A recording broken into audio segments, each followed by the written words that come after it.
Hola a todos, buenas noches. Un gusto verlos a todos, a nuestros estudiantes, a nuestros invitados, a la primera conferencia que se imparte por parte de la Escuela de Psicología y que se imparte, bueno, aquí en vez de cerrar con un broche de oro, nosotros estamos abriendo con unas puertas de oro en esta conferencia que tiene una temática de altísima relevancia, sobre todo para nuestra malla de la Escuela de Psicología de la Universidad Miguel de Cervantes. En esta ocasión tenemos de invitada a María Soledad Cisternas Reyes, ¿okay? Ella muy gentilmente, y debo decirlo antes incluso de su presentación formal, ha accedido a cooperar con nosotros con su conocimiento y también está muy dispuesta a tener el contacto que podamos tener en esta conferencia mediada por chat. Ella es abogada, es magíster en ciencia política, ella trabajó o estuvo trabajando como enviada especial del Secretario General de Naciones Unidas sobre discapacidad y accesibilidad, y todavía continúa desde 2017, fue presidenta de este Comité sobre los Derechos de Personas con Discapacidad de Naciones Unidas entre el 2013 y el 2016, tiene el premio del año 2009, premio Elena Cafarena en el Día Internacional de la Mujer, y Premio Nacional de Derechos Humanos de Chile 2014. Pero por sobre todas esas presentaciones, como les digo, sobre todo esos laureles y méritos que ella tiene, sobre todo ella tiene una gran actitud y un gran deseo de compartir con todos nosotros. Aprovecho también de presentarles a la profesora Paula Poblete, a quien la mayoría de ustedes conoce, quien va a hacer la moderación, como les digo, de los planteamientos en el chat, y a Alberto Aguirre, nuestro director de vinculación con el medio, que va a ser quien nos va a dar la moderación para efectos de la plataforma. Dicho esto, Soledad, te dejo el micrófono y no dejo de agradecerte esta gentileza. Muchas gracias a ti, Carolina. Saludos a Paula y también a Alberto. Y un cálido abrazo para todos los estudiantes y las estudiantes que están presentes acá. Me encanta compartir en este momento, en un día frío, como decía antes que empezara la transmisión, pero cálido en cuanto vamos a ver un tema que en sí mismo nos invita a la reflexión y nos invita también a, a un llamado a la acción. Bueno, vamos a hablar de las personas con discapacidad y sus derechos. Seguramente ustedes en el curso ven temáticas de discapacidad desde la perspectiva psicológica y otras perspectivas de acuerdo a las disciplinas de cada uno. Como abogada he estado inmersa en el ámbito jurídico, por supuesto, y en lo que fue la elaboración de la Convención sobre los Derechos de las Personas con Discapacidad de Naciones Unidas. Esto se elaboró entre el año 2002 y 2006, y luego en otros procesos jurídicos vinculados a personas con discapacidad. En primer lugar, quiero saludar a Eric Rodríguez, quien es estudiante de esta universidad, que es persona con discapacidad. Para mí, un joven brillante, realmente, con una capacidad tecnológica de millennial fantástica, realmente. Así que me encanta que él esté acá. Y contarles que, según estadísticas de la Organización Mundial de la Salud, más de 1.000 millones de personas en el mundo presentan una o más formas de discapacidad, ¿ya? Esto implica discapacidad en los planos físico, sensorial, intelectual o mental, como se le suele llamar, pero al mental hoy día se le llama psicosocial también. Y las mismas personas que tienen esta condición les gusta ser llamadas como personas con discapacidad psicosocial. En sensorial, obviamente tenemos la ceguera, la baja visión, la sordera, la baja audición y también la sordoceguera. Esto no implica que existan otras formas de discapacidad combinadas o que puedan darse otras formas de discapacidad en el futuro. Recuerdo que cuando fui presidenta del Comité sobre los Derechos de las Personas con Discapacidad, allá en Naciones Unidas, se presentó un grupo de personas que ellos consideraban tener discapacidad porque ellos eran intolerantes a las radiaciones que producen los computadores y en general las pantallas. Y claro, para ellos esto se transforma en una barrera para poder ejercer ciertos derechos. Entonces, razonablemente, se consideraban también personas con discapacidad. En esta mirada general que vamos a dar, tenemos que tener en consideración que las personas con discapacidad a través de la historia se han visto desde un modelo de caridad o beneficencia, donde no tiene mucha importancia la participación de la persona, su opinión, su capacidad para celebrar actos jurídicos y contratos, entre otras cosas. Por lo tanto, lo que estas personas puedan recibir depende, como lo dice el mismo modelo, de la caridad o beneficencia de otros. En la historia ha seguido este modelo aquel que se refiere al paradigma médico asistencialista y rehabilitatorio, donde lo que interesa acá es cómo médicamente se aborda la situación de la persona y en general para tratar de hacerla lo más, entre comillas, normal o igual a una persona sin discapacidad. Tampoco acá tiene mucha importancia la participación de la persona, la opinión de la persona, el ejercicio de su capacidad jurídica para tomar decisiones, ya que muchas veces son las familias las que toman esas decisiones. Cuando yo digo que estos han sido los modelos del pasado, no significa que uno no vea en la realidad y en la sociedad resabios de estos modelos. Claro, se van entremezclando, se van superponiendo, ¿no? Pero hoy día, con el progreso desde el ámbito jurídico y lo que significó el decenio de las personas con discapacidad, que culminó en el año 1993, ya con una resolución para la igualdad de oportunidades, las normas uniformes para la igualdad de oportunidades de las personas con discapacidad, comienza a cambiar esta mirada. Y comienza a cambiar desde el momento en que el titular de derechos ya no es solamente mirar a quien presenta una, entre comillas, deficiencia, ¿ya? No se trata acá del sordo, el ciego, etcétera, etcétera, sino que el modelo social combina esto, la deficiencia que puede presentar la persona, con la interacción con distintas barreras, ¿ya? Y cómo esta interacción produce restricciones a la participación plena y efectiva de esa persona en la sociedad. Por lo tanto, acá en el segundo elemento, que es la interacción con barreras, ya deja de estar el tema radicado en la persona solamente o en la familia solamente, sino que el tema ya pasa a mirarse desde un punto de vista de la sociedad.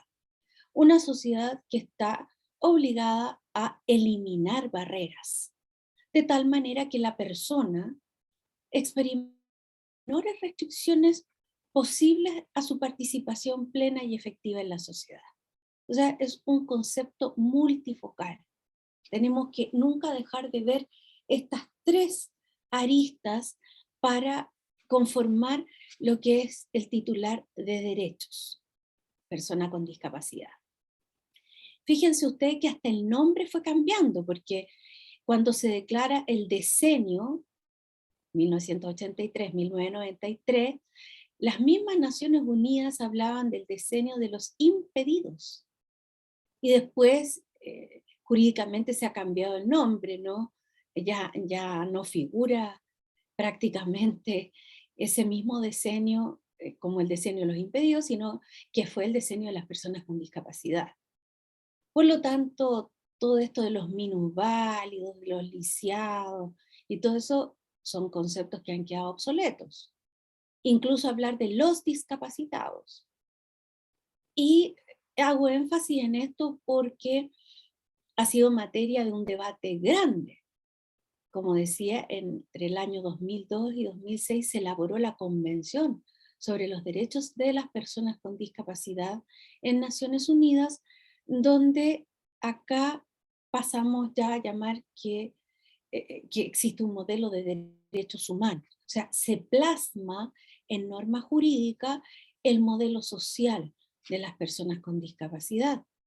Y en los mismos términos, el titular de derechos tiene estas tres componentes de eficiencia, interacción con barreras y restricciones a la participación plena y efectiva en la sociedad. Entonces, desde este modelo jurídico, el modelo de derechos humanos, la obligación de eliminar barreras radicará fundamentalmente en el Estado. No es el único obligado, porque cualquiera que no tiene discapacidad en la medida de sus posibilidades, también debe tender a eliminar barreras, ya que le produzcan restricciones a la participación a una persona que presenta una deficiencia. Entonces, esta eliminación de barreras, de estos obstáculos, va por el Estado, pero también por la sociedad y luego, claro, por supuesto, en la familia y la misma persona actuará en la eliminación de barreras. Pero subrayo y destaco que el Estado asume compromisos jurídicos. Y junto con la eliminación de barreras, también debe operar en la igualación de oportunidades, de tal manera que las personas que presentan deficiencia puedan tener igualdad de oportunidades para el ejercicio de sus derechos humanos y libertades fundamentales. Jurídicamente también es importante decir que, en general, cuando se creó la Convención, se dijo muchas veces que esta no crearía derechos nuevos, sino que eran los mismos derechos de todas las personas, pero que se especificaban de cierta manera para que lo pudieran ejercer realmente las personas con discapacidad. En la práctica eso es así, pero los instrumentos jurídicos considero que nacen, vuelan y tienen su vida propia. Y hoy día sí, la Convención sobre los Derechos de las Personas con Discapacidad, podemos decir que habló de otros derechos que no habían hablado otras convenciones anteriores. Les digo a ustedes y también a Paula que si quieren interrumpirme para preguntas, sé que Paula las está agrupando, ningún problema para que hagamos esto más interactivo y no sea solo yo hablando. Bueno, ya explicitado este titular de derechos, también tenemos que decir que la convención, vamos a hablar de la convención cuando estemos hablando de la Convención sobre los Derechos de las Personas con Discapacidad, establece principios sobre los cuales se construye este modelo de derechos humanos. Y habla de principios, y yo siempre resalto esto, de principios generales que pueden aplicarse a cualquier persona, y solo algunos de ellos son específicos, surgidos o nacidos para personas con discapacidad. Por ejemplo, el primer principio es el respeto a la dignidad de la persona, la autonomía, la libertad de tomar las propias decisiones y la independencia de las personas. Que esto para cualquier persona sin discapacidad es obvio y evidente, pero se tuvo que remarcar aquí porque las personas con discapacidad, y especialmente con ciertas discapacidades, han experimentado restricciones muy severas al poder tener autonomía individual, libertad de tomar las propias decisiones, incluso el respeto a la dignidad personal. Otro principio es la igualdad de oportunidades, o sea, crear todas las condiciones para que las personas queden en el mismo punto de partida para alcanzar el ejercicio de ciertos derechos humanos y libertades fundamentales. La igualdad de oportunidades no significa que todas las personas decidan llegar al mismo lugar y ocupar esa igualdad de oportunidades. La persona es libre. Si quiere ponerse en ese sitio es libre, pero están dadas las condiciones para que se pueda colocar en ese lugar y pueda conseguir el ejercicio de derechos humanos y libertades fundamentales. Otro principio es la no discriminación, que es como la otra cara de la medalla de la igualdad. ¿Ya?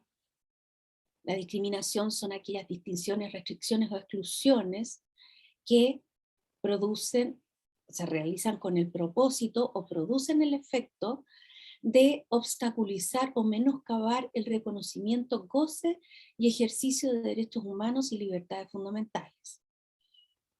Hoy día se habla mucho de esto, desde la ley antidiscriminación para Chile, que surgió, como ustedes saben, por un caso específico de discriminación en el caso de personas LGTBI. Y bueno, ya estamos vinculados con esto. Y por eso es que en otros artículos específicos la Convención habla de la discriminación por motivo de discapacidad. Y la discriminación por motivo de discapacidad la puede experimentar la persona con discapacidad, pero también otra persona relacionada. Por ejemplo, el familiar, el acompañante, por estar con esta persona con discapacidad. También es principio de esta convención la inclusión y la participación. Fíjense ustedes que la inclusión y la participación son los pilares sobre los cuales se construye la democracia. Por lo tanto, también es aplicable a toda persona. Pero como las personas con discapacidad han sido un grupo históricamente excluido y que no ha tenido una gran participación pública o política, ha sido necesario mencionar acá. Pero, insisto, hasta el momento no nombra la palabra siquiera discapacidad. Y también porque hay varias otras convenciones anteriores del siglo XX, ¿no? Y estos principios vienen desde allí y se explicitan acá en la Convención sobre los Derechos de las Personas con Discapacidad. También se nos habla de la igualdad entre la mujer y el hombre. Esto viene de la Convención para la eliminación de la discriminación contra la mujer. Aquí aparece un elemento nuevo, que no venía en ninguna convención anterior, que es la accesibilidad. ¿Ya? Vamos a hablar ya de eso. Y luego hay dos principios donde aquí sí se nombra ya discapacidad, que es, la convención dice la aceptación, ¿no?, de la diversidad. A mí no me gusta mucho esa palabra. Yo creo que es el reconocimiento de la discapacidad como parte de la condición humana y de la diversidad y condición humana. Y el último principio, que también nombra discapacidad, es el reconocimiento de las facultades en evolución de los niños y niñas con discapacidad y el respeto a su dignidad y a su identidad personal. Identidad personal. Entonces, sobre esto se estructura la convención. Como toda convención, lo que busca, una convención internacional, busca obligar a los estados. Y por eso hay una norma específica que reseña en forma general las obligaciones de un estado en relación a las personas con discapacidad. Desde luego, el dictar todo tipo de leyes, políticas públicas, programas, reformas, para que se cumpla el propósito de esta convención. Esto está dicho en largo, yo todo esto lo estoy haciendo muy sintético, ¿ya? Pero quienes quieran profundizar pueden leer la convención y otros documentos para insertarse aún más en el tema. Soledad, disculpa, acá justamente Carla Valdés nos pregunta acerca de esa convención. Me imagino, Carla, solamente me puso a qué se referiría con convención, ¿ya? A lo mejor alguna fecha que ellos puedan, cómo buscarla para ellos buscar mayor información, seguramente a eso se refiere Carla. Y la otra pregunta que tengo de Eugenia Muñoz es, ¿se habla de discapacidades o capacidades diferentes? Esas son las dos preguntas que tenemos hasta el momento en nuestro chat. Bueno, Yo he hablado acá de la Convención sobre los Derechos de las Personas con Discapacidad. Ese es el término jurídico, ese es el consenso internacional. Personas con discapacidad. Capacidades diferentes, yo entiendo que se usa y no soy extremista en eso, ay, eso no se puede. No, yo entiendo por qué se usa, pero en estricto rigor jurídico, capacidades diferentes, ¿a quién? ¿Y de qué? ¿Cuál es el parámetro de medición de una capacidad diferente? Yo creo que es de perogrullo entender que es el de la persona sin discapacidad. Y aquí no queremos medirlo así, porque ya con la convención hemos superado el modelo médico, así, rehabilitador y asistencialista. Entonces, el capacidad diferente bien en un plano coloquial. El persona en situación de discapacidad, que se usa bastante en Chile, a mí me parece bien, desde la perspectiva sociológica, psicológica, porque efectivamente, al haberse desprendido de la persona el concepto de discapacidad, efectivamente podemos decir que, claro, se encuentra en situación de discapacidad, pero insisto que si uno quiere hablar lo jurídico, y si uno lo va a hacer en un texto jurídico o quiere hacer un reclamo jurídico, tiene que hablar de personas con discapacidad, porque la ley chilena, ya la 20.422, también habla de personas con discapacidad. Es contemporánea a la convención, por eso utiliza la misma terminología. ¿Y qué es una convención? Porque acá, claro, la gente tiende a confundirse porque muchas veces a reuniones grandes se le llama la convención. Por ejemplo, la convención constitucional, que es un grupo de personas que está trabajando para algo, ¿ya? Pero también jurídicamente una convención internacional en derechos humanos como es esta, es un tratado internacional. Es un tratado internacional en derechos humanos que ha tenido que pasar ciertos pasos. Por eso, insisto, se elaboró entre el 2002 y el 2006. O sea, fueron 4 años trabajando para llegar a la formulación de este texto. La Asamblea General de Naciones Unidas la adopta en diciembre del año 2006. O sea, está la elaboración, termina en agosto del 2006, en diciembre la Asamblea General la adopta como un instrumento de derechos humanos, que está al amparo de Naciones Unidas. Y de ahí, el 2007 a inicios, se abre a ratificaciones de los estados. O sea, como ustedes comprenderán, es un trámite bastante más largo, engorroso, ya porque esto entra a debatirse en el plano interno del país. Esto pasa por el gobierno y pasa por el parlamento. Se le consulta opinión, obviamente, al Poder Judicial, y si hay control de constitucionalidad y convencionalidad, también a quien lo lleve en ese país. Y cuando pasa todos esos trámites, que puede llevar mucho tiempo al interior del Estado, se emite un instrumento que se llama ratificación, y que el Poder Ejecutivo, o sea, el gobierno, lo deposita en la Secretaría General, en este caso de Naciones Unidas, y se transforma en Estado parte. ¿Qué significa que sea Estado parte? Que se obliga a cumplir lo que el tratado señala. Por lo tanto, cuando hablamos de esta Convención sobre los Derechos de las Personas con Discapacidad, es un tratado internacional de derechos humanos, ratificado por Chile y que se encuentra vigente. Fíjense que esta convención ha tenido una velocidad de ratificación internacional muy veloz, casi más que la Convención de Derechos del Niño, que es la que tiene ratificación universal, ¿ya? Pero la Convención de Discapacidad está muy próxima a llegar a eso. Tiene 185 ratificaciones. Con 9 ratificaciones más es ratificación universal. Por lo tanto, ya está en el rango de ratificación universal.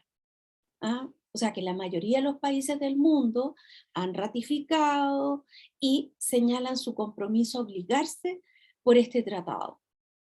Y esta obligación del Estado, aparte de dictar las leyes, aquí en esta convención se dice que se debe consultar a las organizaciones representativas de las personas con discapacidad a través de consultas estrechas, ¿ya?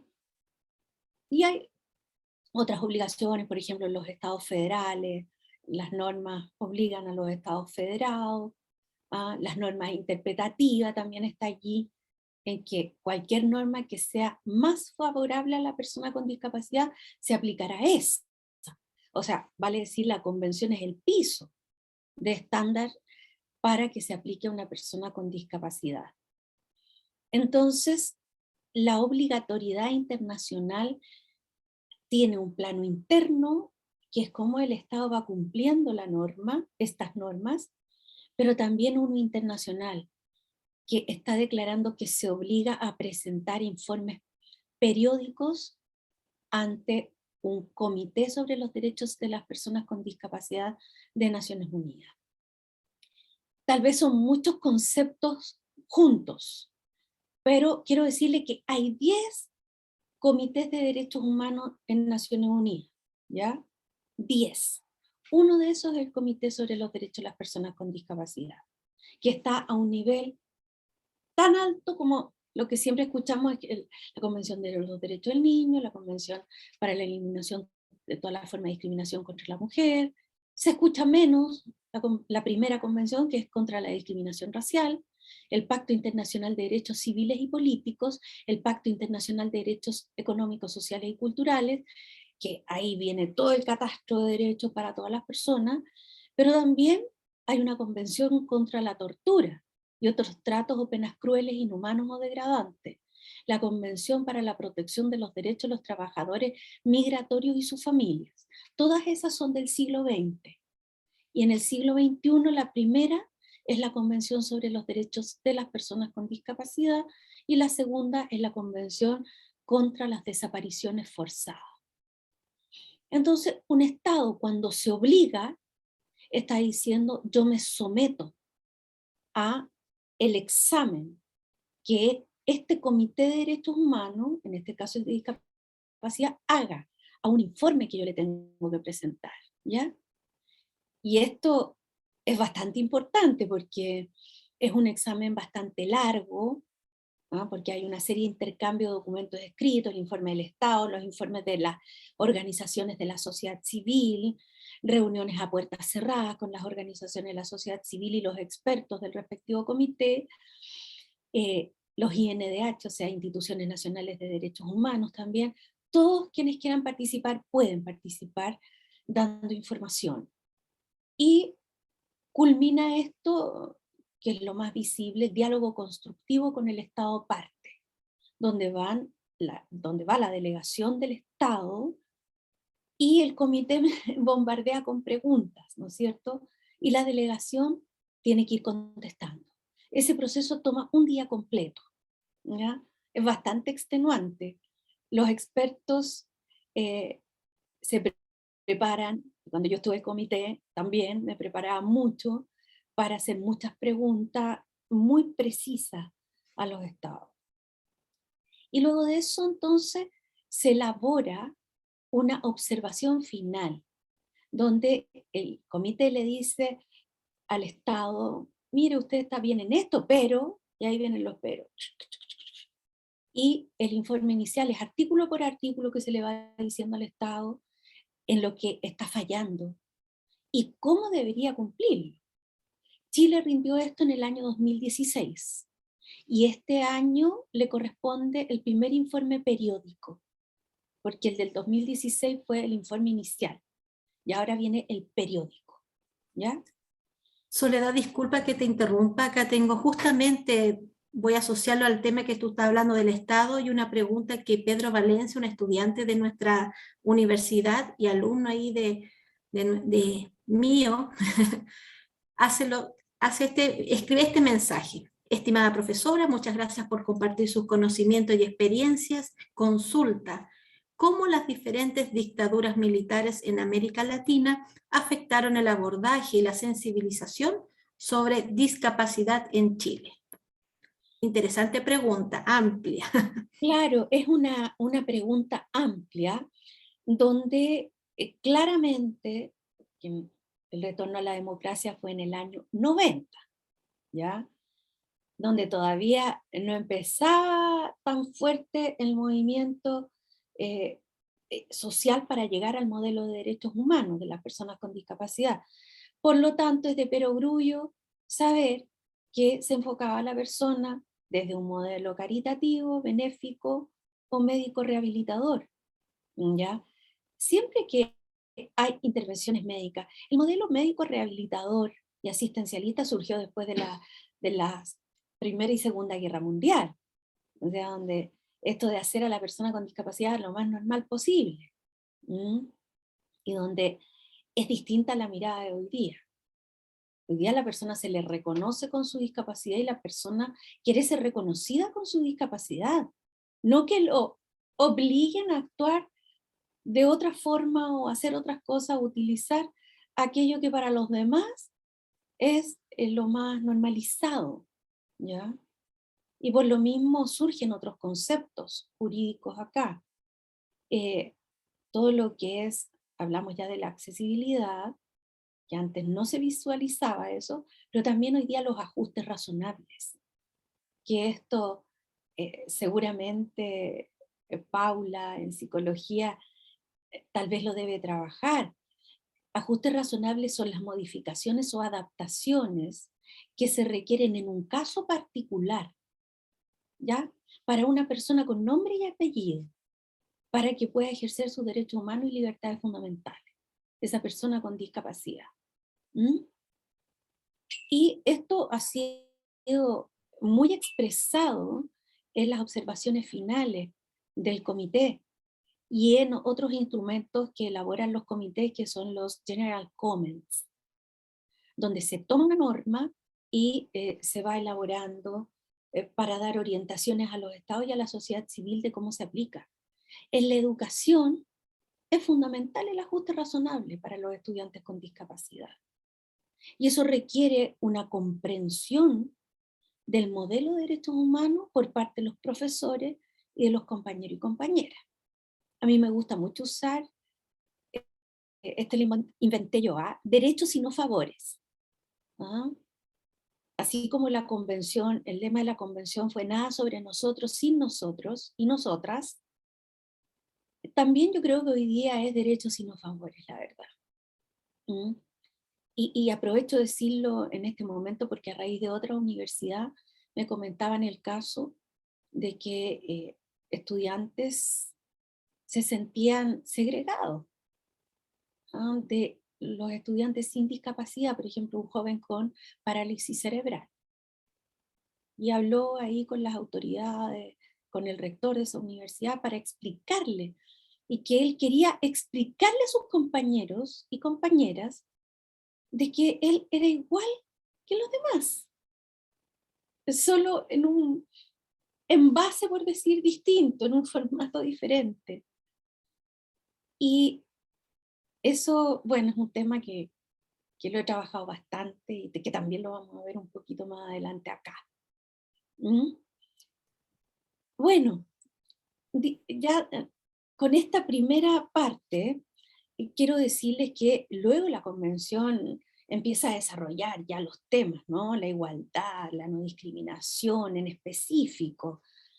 Aborda a sectores particulares de la población, como es las mujeres y las niñas con discapacidad, que dicen que se señala ahí que están expuestas a la discriminación múltiple y que los estados están obligados a protegerlas y eliminar esas discriminaciones y adoptar medidas para el desarrollo, adelanto y potenciación de las mujeres y niñas con discapacidad. Porque dentro de la misma discapacidad, que es tan heterogénea, ¿no? Hay sectores más segregados, y uno ha sido el de las mujeres y niñas con discapacidad. Otro artículo trata de los niños y niñas con discapacidad, y donde acá se toma un principio que viene de la Convención de los Derechos del Niño, que es respetar el interés superior del niño y de la niña. En el caso de discapacidad también. Y otro aspecto, el oír sus opiniones, considerarlas y que se presten los apoyos para que el estudiante con discapacidad pueda expresar ese punto de vista. Esto es bastante importante, ¿no? Porque yo escuché algunas veces a educadores que decían, no, si para los padres de estos estudiantes basta con que uno los admite que se sienten a escuchar la clase o a verla. Y eso a mí de verdad me resulta patético de la perspectiva de un educador. ¿No? ¿De qué rol está cumpliendo ese educador o educadora si piensa que eso es inclusión? No es ni siquiera integración, no es nada, es segregación. Bueno, entonces aquí en este camino de elementos, voy a tener que señalar los que más se destaquen, ¿no? Porque la convención es larga. Y llegamos al tema de la accesibilidad universal. Y es importante detenerse unos minutitos en esto porque la accesibilidad es el conjunto de condiciones que deben cumplir los espacios físicos, el transporte, la información, las comunicaciones, la tecnología, los procesos, los procedimientos, los bienes y servicios, de tal manera que puedan ser utilizados por todas las personas de la forma más confortable, segura y eficiente que sea posible. Y a esa accesibilidad universal está precisamente obligado en primer lugar el Estado. En general se tiende a pensar que la accesibilidad universal es solamente la rampa o el baño adaptado, pero es mucho más que eso. Y ha llevado a que existan juicios por falta de accesibilidad, con la gran ventaja que hoy día, contando con la convención, esta convención que estamos hablando, y en Chile la ley 20.422 que también reconoce la accesibilidad, uno ya tiene un soporte jurídico para el recurso legal a recurso, ya sea de protección u otra acción que uno quiera ejercer. ¿Y por qué es tan importante la accesibilidad universal? Porque es el pilar y puente para el ejercicio de derechos humanos y libertades fundamentales. Si no contamos con esa accesibilidad, dependiendo del tipo de discapacidad, no va a poder ejercer derecho esa persona. Por ejemplo, muy conocido, y de esto se ha hablado, las personas sordas, profundas, utilizan lengua de señas. Y a veces las personas sordas que puedan escuchar algún ruido pero no logran identificar también. ¿Ah? Entonces acá se requiere la interpretación en lengua de señas o con quien interactúa hable en lengua de señas. Y esto ha significado juicios en Chile, ¿ya? Contra los canales de televisión. Antes y ahora, hace no tanto, porque eso fue un juicio hermoso de la Asociación de Sordos de Chile, que reclamaron porque la información sobre la pandemia no estaba interpretada en lengua de señas en los canales de televisión. Y ganaron el recurso de protección. Esto se ve el cambio, que antes no se ganaban estos recursos, uno movía la opinión pública con estos recursos y lograba otro tipo de arreglos. Pero ahora es la Corte la que además lo está diciendo y obliga. Entonces, así como esto y otras cosas, uno puede también defenderse, hacer exigible la accesibilidad universal. ¿Por qué es universal la accesibilidad? Porque no es solamente para las personas con discapacidad. Fíjense ustedes que la Convención Interamericana para la Protección de los Derechos Humanos de las Personas Mayores también establece como un derecho de las personas mayores la accesibilidad universal. Y desde luego se aplica en diversas situaciones. Por ejemplo, si estamos hablando que eso costó mucho, ¿no? En el metro línea 1, por ejemplo, que se dijera con voz el nombre de las estaciones. Pero ustedes no saben la cantidad de años que eso implicó, y hubo un juicio finalmente en donde un tribunal dijo que el metro tenía que poner con voz. A lo que voy es que esto no solamente sirve para la persona ciega, sirve para la persona, por ejemplo, que tiene una lesión momentánea en los ojos, una infección, o simplemente al que va distraído. incluso a la persona que habla otro idioma y que está ahí y escucha el nombre de una estación a donde necesita ir. Por eso estamos hablando de universal, ¿ah? Y así podemos poner un montón de ejemplos. La Convención nos habla del derecho a la vida, ¿ya? Este derecho a la vida fue muy importante en los primeros momentos, año 2020 de la pandemia, cuando, esto no es ficción, es realidad, en algunos países se dijo que unidades de cuidados intensivos y aplicador de ventiladores mecánicos no procedería en el caso de personas con síndrome de Down, parálisis cerebral o autismo, ¿ya? Y por supuesto, cuando nos enteramos de esto, hicimos todas las gestiones y declaraciones del caso, porque el derecho a la vida de toda persona tiene igual valor. No hay vidas con mayor valor que otras vidas. Y bueno, tuvimos que emitir declaraciones y movernos sobre ese tema. Ahí estaba en juego el derecho a la vida de la persona y también el de la salud, por otro lado. Se nos habla de las personas con discapacidad en situaciones de emergencias humanitarias y desastres naturales. ¿Ah? Y se dan los parámetros generales de cómo se debe aplicar el derecho internacional humanitario y el derecho internacional de los derechos humanos. Esto también aplicable en caso de conflictos, en caso de guerras. Y fíjense, ¿Verdad? ¿sí? Perdón, acá se me han generado algunas consultas y Sí. gracias al video salieron más preguntas. No sé, ¿te las puedo hacer ahora? ¿Te puedo interrumpir? Sí, claro. Sí, mira, Juan Pablo Pessoa, también un estudiante de nuestra universidad, indica si el informe que tiene que hacer Chile acerca de la normativa de la discapacidad, esos tienen una evaluación o seguimiento en relación si se están cumpliendo las normativas de la convención.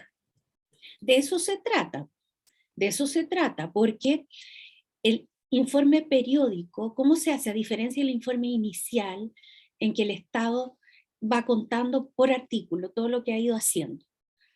Y en aquellos en que el comité consideró que hay muchas falencias, le hace para el segundo informe, le hace una lista de preguntas al Estado. Parte este informe, el que le toca ahora rendir a Chile, parte Chile contestando unas preguntas por escrito que le hace el comité. Entonces, el comité va a tener esa información más lo que informen las organizaciones de la sociedad civil. No sé si ustedes han escuchado de los informes sombra. A mí me gusta hablar de informes complementarios, porque la verdad es que cuando se ha ejercido como experta en estos comités, se miran en igualdad de condiciones, el informe del Estado y el informe de la sociedad civil, porque se sabe que el informe de la sociedad civil va a apuntar a aquellos aspectos que están invisibilizados en general. Entonces, todo este proceso que va, que viene, preguntas, respuestas, y después este diálogo interactivo que ahora por la pandemia se está haciendo online, pero hasta antes de la pandemia era presencial. Entonces, ahí eso es precisamente un seguimiento de cómo el Estado lo ha hecho, cómo lo ha asumido.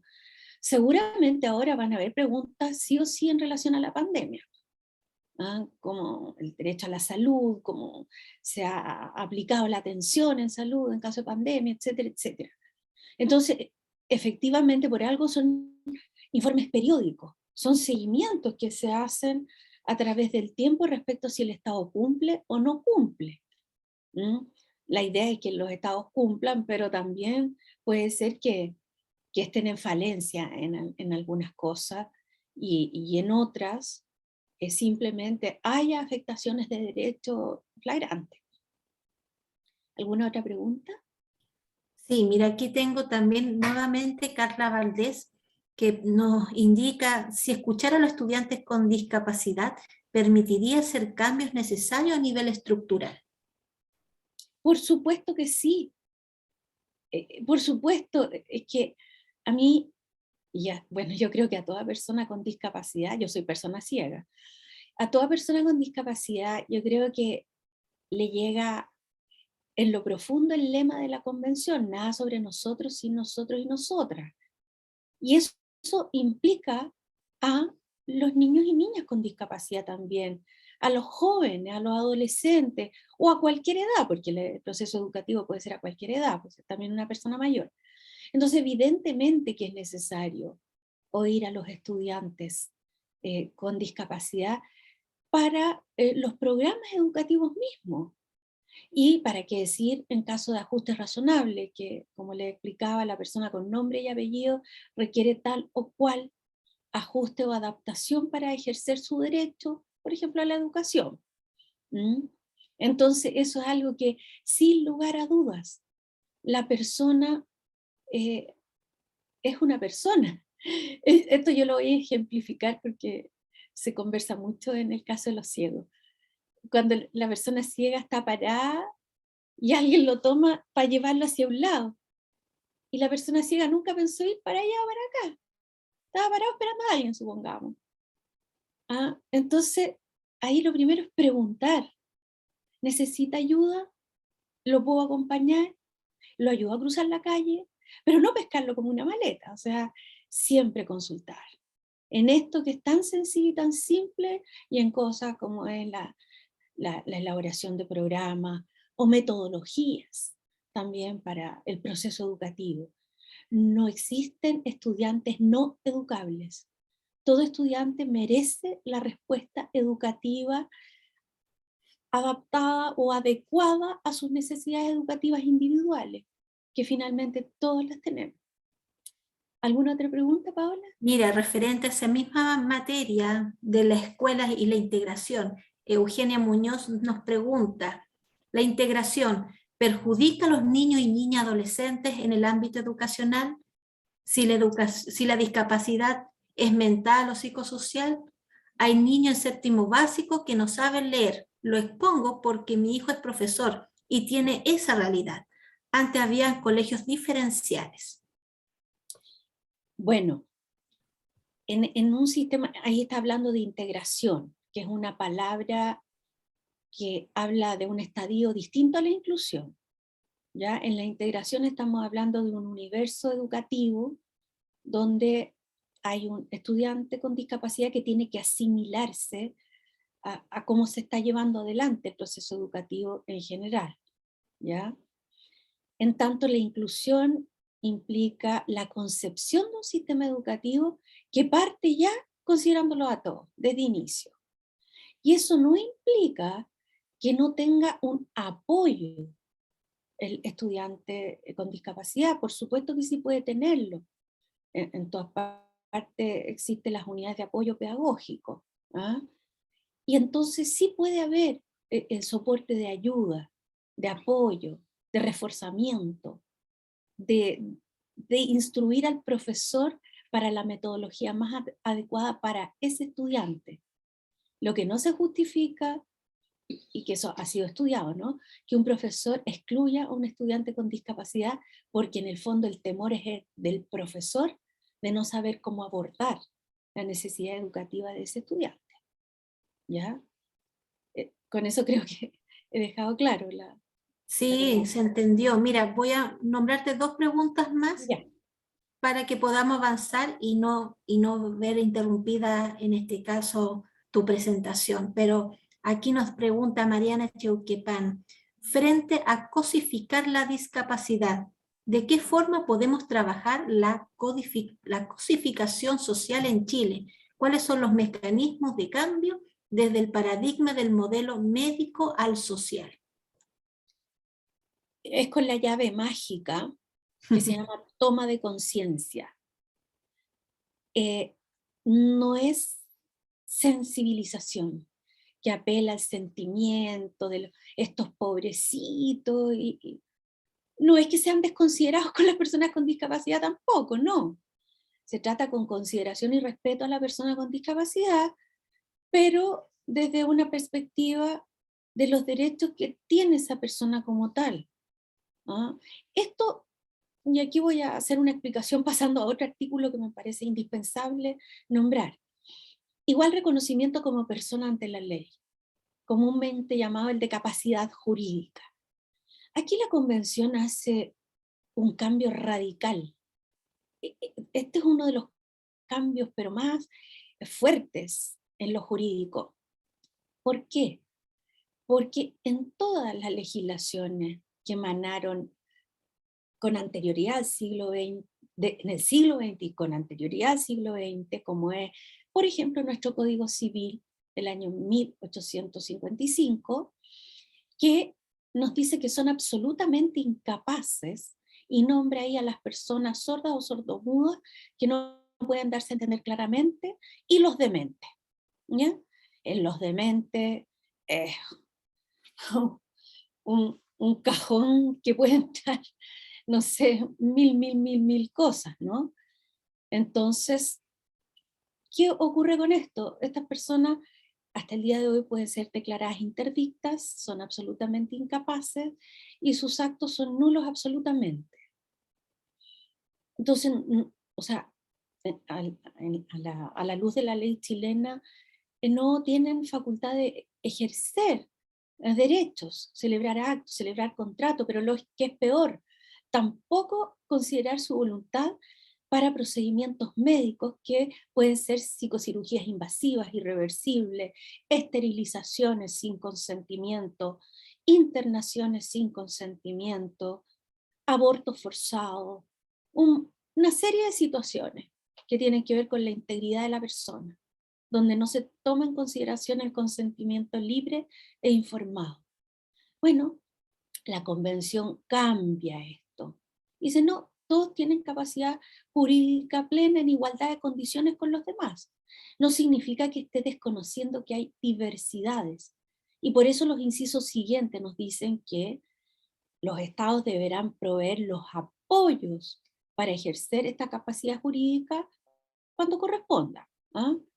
Y en contrapartida, que también deberán aplicarse salvaguardias, ¿ya? Para respetar los derechos de la persona, que no exista conflictos de intereses e influencia indebida desde quien presta el apoyo, ya que sean por el menor tiempo posible y que estén sujetas a una revisión judicial o de autoridad competente, independiente e imparcial. Y eso es un tema jurídicamente más largo, porque se ha trabajado acá en Chile bastante para tratar de modificar el Código Civil. Todavía no se ha logrado, porque existe esa ortodoxia jurídica de sentir que el Código Civil es intocable. El Código Civil es una ley, como cualquier otra ley. Pero, y aquí dejo una nota a pie de página, Constitución Política de la República, que es un estadio más alto que una ley. Quiero referirme a esto ya cuando esté cerrando, ¿ya? Como aquello que la ley, y que no ha podido ser modificada, ya a nivel constitucional se está hablando. Esa es la capacidad jurídica, como les decía, muy importante para la vida de toda persona, porque países vecinos ya han avanzado, progresado bastante más. Para mí Perú es el país que más ha avanzado de nuestra región en este aspecto. La ley, pero un cambio trascendental, los jueces aplicándola de inmediato el cambio. Una jueza peruana me conversaba que justo estaba en un caso, y cuando ya se aprobó la modificación, conversaba con una persona con discapacidad que le decía, yo heredé de mis padres y mis hermanos me quieren quitar la parte que me corresponde, declarándome interdicto. Entonces, por supuesto que la jueza ahí, no accedió a situaciones de interdicción ni nada, pero sí a los apoyos que pueda requerir la persona, que acá en Chile, por ejemplo, se habló de que exista una lista de facilitadores, ¿ya? Que si la persona no lo nombra, un facilitador de su confianza, puede haber una lista pública de personas habilitadas para ser facilitadores, apoyar en este ejercicio de la capacidad jurídica. Pero del universo de personas con discapacidad que en Chile estamos hablando de aproximadamente 3 millones de personas quienes requieren apoyo para el ejercicio de la voluntad, y hoy día que es el porcentaje menor. La mayoría de las personas con discapacidad puede ejercer perfectamente bien su capacidad jurídica, sabe perfectamente ejercer su voluntad para actos y contratos y también decidir sobre su cuerpo. ¿Mm? Y esta capacidad jurídica también se entrelaza con un aspecto siguiente, que yo siempre lo he llamado el broche de oro de una democracia, que es el acceso a la justicia. Y en la Convención nos habla del acceso a la justicia, que tienen todas las personas con discapacidad, mediante ajustes de procedimiento y adecuados a la edad, para facilitar el rol efectivo de la persona con discapacidad en un proceso, cualquiera sea el rol que ejerza, ¿no? Y tanto en las etapas previas, preliminares o investigativas. ¿Y por qué esto es tan importante? Un ejemplo, pasó hace años atrás, espero que no pase ahora, una persona sorda fue a declarar en un juicio, iba con su intérprete en lengua de señas, y el juez dijo, dirigiéndose al intérprete, para la próxima que venga solo el intérprete. O sea, esto no resiste el menor análisis. Si el intérprete es un mediador nomás de la comunicación, ¿ya? Los ajustes de procedimiento pueden ser muy variados, ¿no? Desde audiencias donde haya recreos, por decirlo de alguna manera, para que la persona descanse, o puedan ser en un espacio que sea menos intimidante que un tribunal lleno de gente, muchas preguntas, muchas cosas, pueden ser de diversas maneras. Y esta norma nos prescribe que debe capacitarse a los jueces en estas temáticas de los derechos de las personas con discapacidad, como también al personal policial y penitenciario. Y a raíz de que uno ve que muchas veces falta esa capacitación, es que generé la segunda campaña global, perdón, la tercera campaña global, que se llama Por un servicio policial inclusivo y de calidad para las personas con discapacidad. ¿Hay alguna pregunta, Paula, antes de continuar? Sí, justo hay una pregunta muy grande. Nuevamente Carla Valdés, se agradece la participación de Carla Valdés. Dice, evidente que toda la ciudadanía debe entender que todos debemos trabajar por evitar todo tipo de discriminación, es decir, tanto de las personas con discapacidad como cualquiera diferente. Precisamente bajo su punto de vista, este manejo de la llave maestra de la no discriminatoria, por tanto, debe ser obligatorio, es decir, la inclusión del dominio y uso debe ser obligatorio en los procesos de establecimiento de enseñanza. Esa es la pregunta. No entendí la última parte, pero sí el contexto general de la pregunta. La discriminación es un ilícito, ¿ah? Yo dije que la llave maestra es la toma de conciencia, que es entender racionalmente por qué estamos hablando de derechos en relación a las personas con discapacidad. Entonces decía yo que iba mucho más allá de apelar al sentimiento, pobres personas, etcétera, etcétera. ¿Ya? Así que, bueno, lo otro que entendí de la pregunta era, a ver, hablaba de la toma de, bueno, hablaba de la discriminación, pero es realmente la toma de conciencia. Y que debería ser obligatorio. Claro, del dominio. Parece que se refiere en los establecimientos educativos, si debiera ser como obligatorio. Así bueno, lo entiendo yo por lo menos. A ver, según la convención, la toma de conciencia señala algunos obligados ahí, y uno de ellos son las escuelas, ¿ya? Para hacer esta acción de toma de conciencia, ¿sobre qué? Sobre los méritos, capacidades y talentos de las personas con discapacidad, desterrando los prejuicios, estereotipos y las prácticas nocivas. Ese es el norte, y eso es lo que hay que hacer, y las escuelas deben hacerlo. En ocasiones me toca hacer alguna clase de magíster a educadores, y me gusta mucho cuando interactúo con ellos, porque quienes toman ese posgrado, ese magíster, hacen lo que está en su esfera de competencia, en su escuela, en su establecimiento, todas estas tomas de conciencia a través de múltiples formas. escribir un cuento, dibujar algo, tomar una foto, etcétera, etcétera. Yo eso lo encuentro notable, lo encuentro maravilloso. Y cómo esos profesores y profesoras que se capacitan en inclusión van permeando el ambiente, lo van hablando con sus colegas, con los directivos, y van haciendo todo este movimiento. Entonces, en ese sentido, claro, es una obligatoriedad que el Estado también debería asumir. La asume en el sentido que declara como el sistema al que adhiere el sistema de educación inclusiva, de calidad, ¿ya? Pero hay muchos actores que después deben ir cumpliendo esa inclusión educativa. Pero ya cuando vemos fenómenos de intolerancia y discriminación, estamos hablando de un ilícito que puede ser denunciable ante tribunales de justicia. Eso es lo que yo le podría contestar. No sé si hay alguna otra pregunta. Sí, acá hay otra pregunta de Vanessa Igor y nos pregunta, en este caso, ¿qué hay de las personas con discapacidad severa? ¿Hay algo acerca de su derecho a ser cuidado, el derecho de tener un cuidador? Bueno, me voy a saltar un poco lo que había entre medio hasta llegar a un artículo que en la Convención nos habla del derecho a la vida independiente y a ser incluido en la comunidad. Usted me va a decir, ¿y qué tiene que ver esto con la discapacidad severa? Tiene que ver porque la Convención, fíjense ustedes, que o sea, obvió hablar de grados de discapacidad, ya no es la temática, tampoco habló de institucionalización o desinstitucionalización.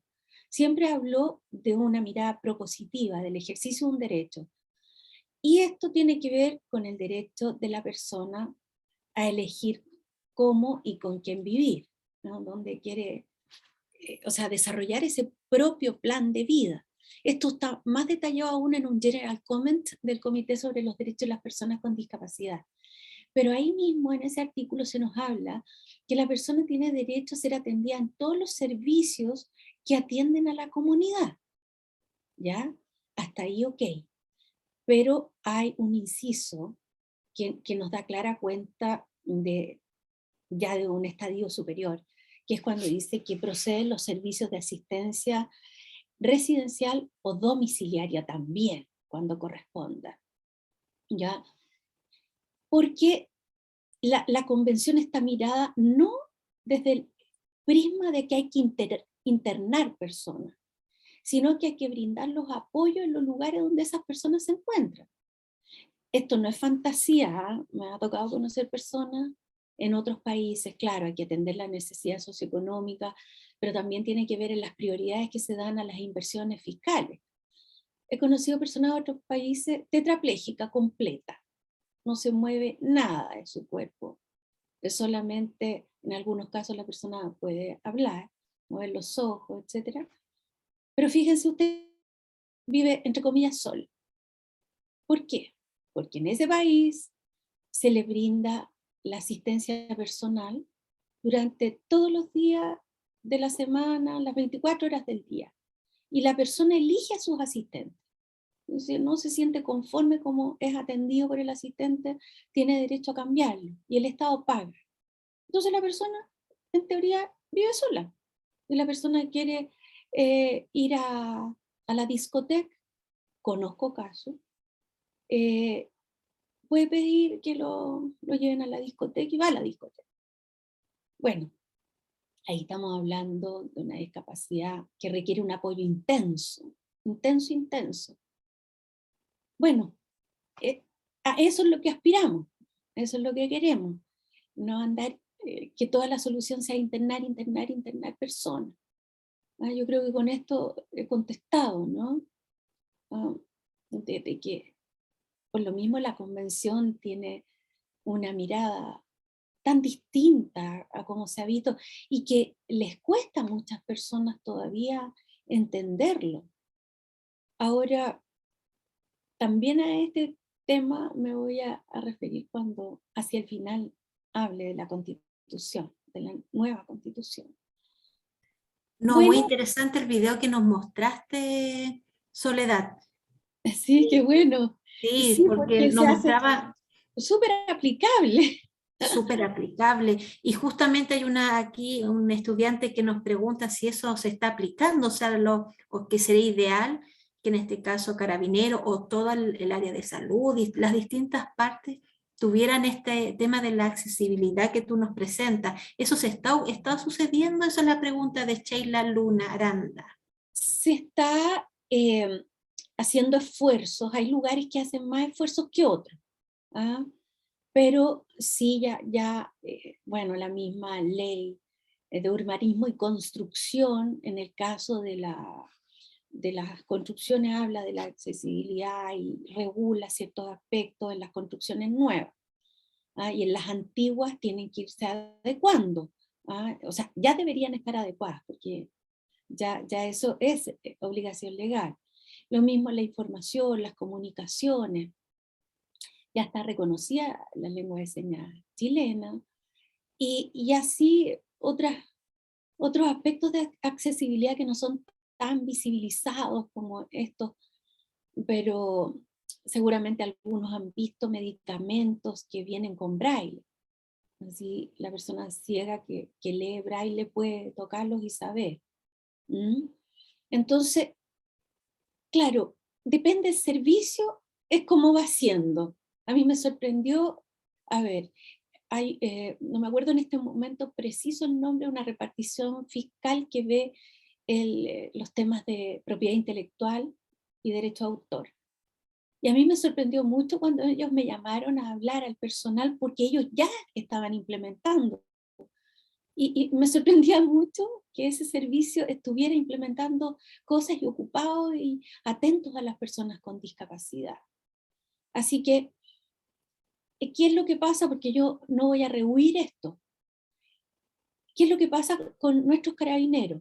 Bueno, este material fue lanzado, puesto a disposición de ellos, y la verdad es que hemos estado insistiendo para aplicar las capacitaciones, porque es un material completo, especializado. Es cosa de llegar y aplicarlo, ¿ya? Y creo que ahí las sensibilidades son distintas. Yo sé que quien dirige derechos humanos en la institución, que es una generala, ella está muy de acuerdo en que esto se tiene que hacer, pero pasa por distintos, eh, diría, filtros, y todavía no hemos podido concretar. Así que he pedido reunión con la ministra del Interior, porque es la superior jerárquica del servicio, para que esto de una vez por todas se aplique acá como un tema en el cual debe instruirse. Está el programa de capacitación listo, hasta con la bibliografía que hay que utilizar. Así que yo creo que vamos a tener que insistir, pero sí tengo mucha confianza que finalmente lo vamos a lograr. Lo que molesta es que hay que insistir, porque uno cree que todos debieran abrir las puertas de par en par, ¿sí? Es algo que viene así como un gran regalo, ¿no? Pero bueno, así estos trabajos en los derechos humanos de los sectores más invisibilizados de la población. Así que quiero darle otro ejemplo. Terminamos un protocolo sobre maternidad de mujeres con discapacidad, ¿ya? Y ese protocolo está en versión amplia y versión pequeña, va a estar dirigido a distintos servicios, no solamente salud. Bueno, queremos que todo esto hay que trabajarlo y tener harta paciencia para ver cómo se hace para producir estos materiales audiovisuales. Porque hoy día si uno deja solamente en un ladrillo escrito, lo más probable es que va a quedar ahí. Pero si uno motiva con otro material y se hace capacitaciones que tengan interacción fluida, en las capacitaciones que yo propongo ahí, siempre está la participación de las personas con discapacidad, para que hablen directamente con los que se están capacitando. Entonces, ¿por qué ese tema? Porque también es un tema poco abordado, ¿no? La maternidad de mujer con discapacidad que requiere algún apoyo especial, específico, durante el embarazo y sobre todo después para la crianza de hijos e hijas. No quiero decir con esto que todas las mujeres con discapacidad necesitan de ese apoyo, pero algunas sí lo necesitan. Entonces a eso apunta. Voy a irme acá, que hoy día se habla mucho de los derechos sociales, ¿no? Derechos sociales, porque hasta el momento hemos hablado de derechos civiles, ¿ah? Todo el momento, todo el rato hablando de derechos civiles, pero ahora derechos sociales, la educación, la salud, el trabajo, la seguridad social. La educación ha sido un tema particularmente importante en mi mandato, porque creo que esto de la respuesta educativa apropiada para cada estudiante es muy importante. Y por lo mismo, también, esto tampoco es que yo entro a fantasear, sino que se consulta a niños, niñas, adolescentes con discapacidad, con distintas discapacidades, incluida la discapacidad intelectual, que podríamos decir, no, pero ¿cómo? Sí, se hace, se puede hacer en directo, o quien requiere alguna mediación también, para poder recoger todo lo que estos estudiantes nos han dicho, y después se pasa, ya cuando se escritura la campaña, el guión, se pasa por estudiantes con discapacidad de distintas partes del mundo, porque esto se ha difundido también, va a ser difundido en distintas regiones. Es la última producción que, claro, podría yo haberle puesto campaña contra el bullying, pero me carga ponerle contra algo. Más me gusta decir los entornos educativos adecuados para la educación inclusiva. Entonces acá yo, claro, de salud algo hablé a propósito de la pandemia, del trabajo también, la convención nos habla del trabajo libremente elegido y con una justa retribución en entornos y mercados laborales que sean abiertos, inclusivos y accesibles. La seguridad social para todos y todas. Y entonces, ahora yo voy a hacer la relación de lo que ha sido todo este tiempo, ¿no es cierto? Si miramos hace más de 20 años atrás, el otro día escribí un paper sobre litigios, que era lo que me pedían escribir. Y recordaba los primeros juicios cuando no había convención, no había ley, igual se daba la pelea, por decirlo, en las cortes, recursos de protección, etcétera, etcétera. Y mi artículo terminaba de la nada a la Constitución, porque en el proceso de nueva Constitución ha sido muy, muy hermoso ver cómo las personas con discapacidad se aglutinaron para presentar iniciativas populares de norma, ¿ya? Donde se incluyeron aspectos como la capacidad jurídica, que ha sido tan tabú, ¿ah? El derecho a la accesibilidad universal, y en la formulación final ha quedado también el tema de un servicio nacional, que se presenta para distintas cosas. Ahí la propuesta inicial era para el cuidado, que fue una pregunta que hicieron. ¿Ah? Ahí en esa, lo que se quería resaltar era esto de la atención personalizada para personas con discapacidad que requieren de mayor apoyo y que muchas veces pueden estar abandonados, que la familia no está en condiciones de atender esas necesidades de apoyo más altas. Y también está reconocido los modos, medios y formatos de comunicación aumentativos, alternativos, el braille, la lengua de señas, etc. Entonces, el ver que la ciudadanía se pronunció con más de 15.000 apoyos para estas iniciativas populares de norma, nos da clara conciencia de cómo sí se está tomando conciencia, ¿ya? El hecho que los constituyentes puedan pensar en que esto sí ingrese al borrador, ya está ingresado. Claro que es un avance. Yo aquí no voy a hacer proselitismo, ni campañas, ni nada, sino que solamente decir que este paso a que se ha llegado es un paso muy importante, algo que nunca antes se pensó. Y estoy segura que aún cuando no se aprobara este proyecto de constitución, va a formularse algún proyecto, no tengo idea por qué vía, donde este tipo de normas van a ser tomadas de todas maneras. ¿Y por qué? Porque son aquellas normas que transversalmente atañen a muchos hogares chilenos, de quienes menos pueden decir algo o reclamar. Por eso llega tanto, porque no tiene un contenido propiamente tal, político ideológico, que nada malo tiene que alguien quiera o tenga, pero eso se ve en otras áreas de la Constitución. Pero en esta norma de los sectores tradicionalmente excluidos, están las personas mayores, están los niños, niñas y adolescentes, estamos hablando acá de que son aquellas temáticas que están insertas en la mayoría de los hogares, en muchos hogares, porque piensen ustedes que si estamos hablando de 3 millones de personas con discapacidad en Chile, multipliquemos por el número de personas que integran una familia. Entonces, los millones suben aún más. Pero es un tema que ha valido la pena trabajarlo duro, y ver cómo en un lapso de 22 años finalmente se ve ya, se aprecia, ya no está tan invisibilizado.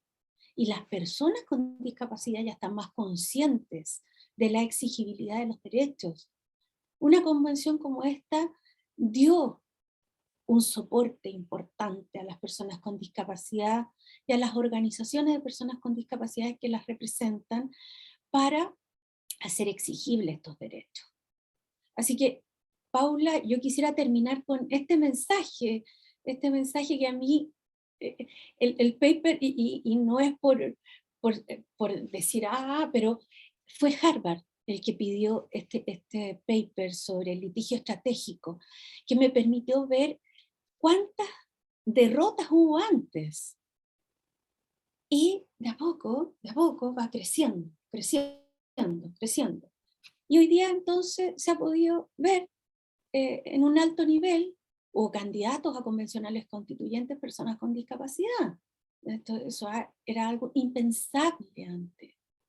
El ejercicio de derechos políticos, no solamente el voto, sino el derecho a ser elegido. Así que con eso, con este mensaje positivo, es que los quiero dejar a todas y todos. Y no sé si hay alguna pregunta para cerrar. No, muchas gracias. Mira, para cerrar, porque justamente lo que tú mencionabas, comparto totalmente, que han habido cambios y de a poquititos vamos para generar más cambios, como el mar, así. Bueno, clemencia, como última pregunta, porque hay muchas que se han respondido dentro de lo que tú nos has comentado, ¿eh? Así que si los estudiantes estuvieron y las personas invitadas estuvieron atentas, pudieron darse cuenta que muchas de las preguntas fueron respondidas, en este caso por ti, sin querer queriendo, pero era la temática. Pero Clemencia nos da una pregunta específica. ¿Cuáles son los informes sombra? ¿A qué se refieren? Y con eso cerramos. Yo lo dije hace un momento, que los informes sombra, como la denominación común que se hace a los informes que produce la sociedad civil ante un comité de derechos humanos, en este caso de Naciones Unidas, porque hemos hablado de la Convención de Naciones Unidas sobre Derechos de Personas con Discapacidad, que tiene un comité sobre los derechos de las personas con discapacidad, y donde organizaciones chilenas de personas con discapacidad han presentado esos informes. Y yo también decía hace un momento atrás que a mí, en lo personal, no me gustaba llamarlo informes sombra, porque son informes complementarios al informe del Estado, y que es lo que le da un indicativo al experto, a la experta que lo lee, de dónde están los puntos débiles, que es necesario examinar y preguntar al Estado. Así que son informes tremendamente valiosos los que hace la sociedad civil. Por ejemplo, no sé, en muchos temas, en discapacidad, todo lo que es internación involuntaria. Ahí hay un nutrido informe sombra sobre ese tema. Entonces, y sobre muchos otros. Así que bueno, ahí está contestada así totalmente la pregunta. Sí, totalmente. Muchas gracias a ti por tu paciencia y por responder todas las preguntas que han ido saliendo aquí en el chat de los estudiantes invitados de la universidad. No sé si Gracias. Carolina va a hablar, ahí la dejo al aire. Ya. Bueno, no, la verdad que no tengo mucho que agregar, solo agradecer esta exposición porque ha abarcado un gran número de temas.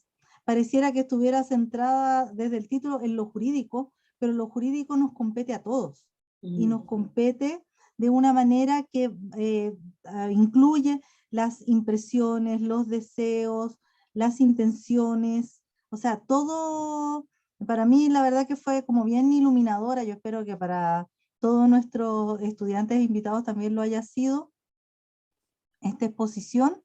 Y creo que, lamento decir esto, pero creo que quedaron muchos temas pendientes, muchas inquietudes. Queríamos ver la posibilidad de quizá el próximo semestre poder invitarte nuevamente, o quizá el próximo año en el contexto de una nueva oportunidad de impartir la asignatura de Encantada. Psicología de las Discapacidades.